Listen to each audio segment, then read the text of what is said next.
जय श्री कृष्ण।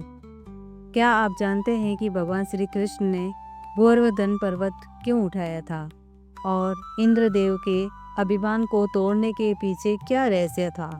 आज हम सुनेंगे वही दिव्य कथा जब श्री कृष्ण ने अपनी अंगुली पर पूरा पर्वत उठा लिया और ब्रजवासियों की रक्षा की थी। आज यानी कार्तिक मास के शुक्ल पक्ष की प्रतिपदा तिथि को गोवर्धन पूजन किया जाता है। विशेष तौर पर मनुष्य के द्वारा प्रकृति के प्रति कृतज्ञता व्यक्त करने के लिए गोवर्धन का ये पर्व मनाया जाता है। इस दिन गिरिराज यानी गोवर्धन व भगवान कृष्ण के पूजन का विधान है। इस दिन को अन्नकूट पूजा भी कहा जाता है क्योंकि इस दिन अन्नकूट का भोग लगाने की परंपरा है। इस दिन घर के आंगन में गाय के गोबर से गोवर्धन और पशुधन की आकृति बनाई जाती है। विधि विधान के साथ पूजन किया जाता है। गोवर्धन पूजन की कथा द्वापर युग से जुड़ी हुई है, जब भगवान कृष्ण ने देवराज इंद्र का अहंकार दूर करने के लिए लीला रची थी। तभी से गोवर्धन पूजन की परंपरा आरंभ हुई। तो चलिए जानते हैं गोवर्धन पूजन के पीछे की कथा। गोवर्धन पूजा की कथा। एक बार इंद्रदेव को अभिमान हो गया, तब लीलाधारी श्री कृष्ण ने एक लीला रची।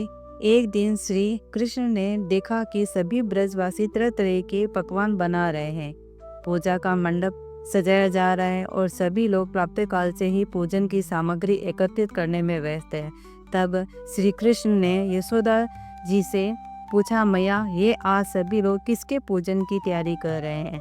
इस पर मैया यशोदा ने कहा कि पुत्र, सभी ब्रजवासी इंद्रदेव के पूजन की तैयारी कर रहे हैं।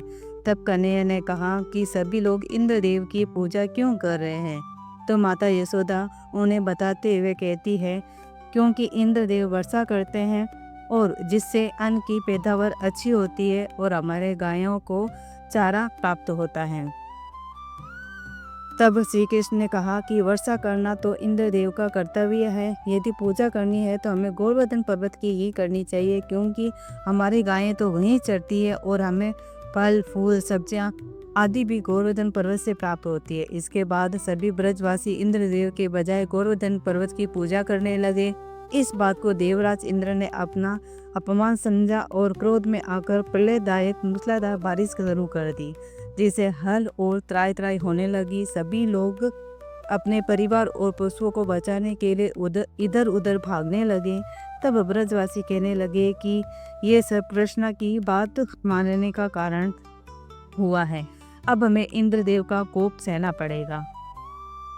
भगवान कृष्ण ने इंद्रदेव का अहंकार दूर करने और सभी ब्रजवासियों की रक्षा करने हेतु गोवर्धन पर्वत को अपनी उंगली पर उठा लिया। तब सभी ब्रजवासियों ने गोवर्धन पर्वत के नीचे शरण ली। उसके बाद इंद्रदेव को अपनी भूल का एहसास हुआ और उन्होंने श्री कृष्ण से क्षमा याचना की। इसी के बाद से गोवर्धन पर्वत के पूजन की परंपरा आरंभ हुई। इस तरह भगवान श्री कृष्ण ने हमें सिखाया कि सच्ची शक्ति विनम्रता में है, अभिमान में नहीं। अगर आपको ये कथा पसंद आई हो तो वीडियो को लाइक करें, शेयर करें और चैनल को सब्सक्राइब करना न भूलें। जय श्री कृष्ण, जय गोवर्धन नाथ की।